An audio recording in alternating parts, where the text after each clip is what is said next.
Ohioans are voting on a proposal to change how the state draws its political district boundaries. Issue 1 would create an independent panel to draw those lines instead of politicians.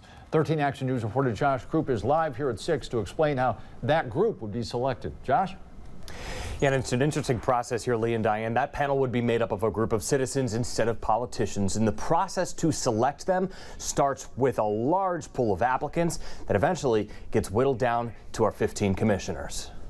Issue 1 lays out a detailed process to select a group of 15 people who would serve on Ohio's Independent Redistricting Commission. When that process ends, 5 Democrats, 5 Republicans, and 5 independents, none of whom are elected officials, will be charged with redrawing Ohio's congressional and state house district boundaries. The process starts with a screening panel of 4 retired judges, 2 Democrats and 2 Republicans, who are selected by the Ohio Ballot Board. People from across Ohio who want to serve on the commission submit their applications to that panel. From that group, the panel selects 90 applicants to screen.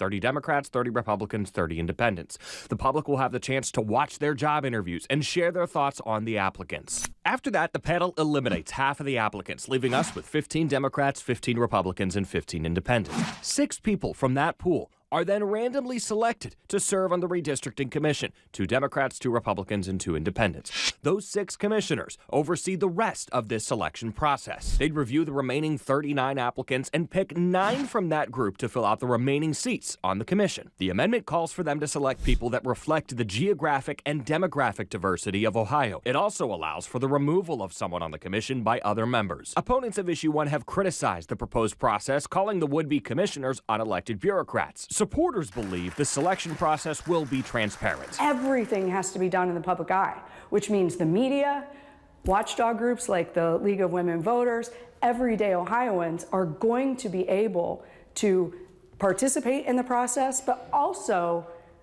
raise their voices if the process isn't working. Now, the process will begin pretty quickly if this ends up passing. Applications for that screening panel of retired judges would open in mid-December. The commission would have to redraw state house and congressional maps by next September. Lee, back to you.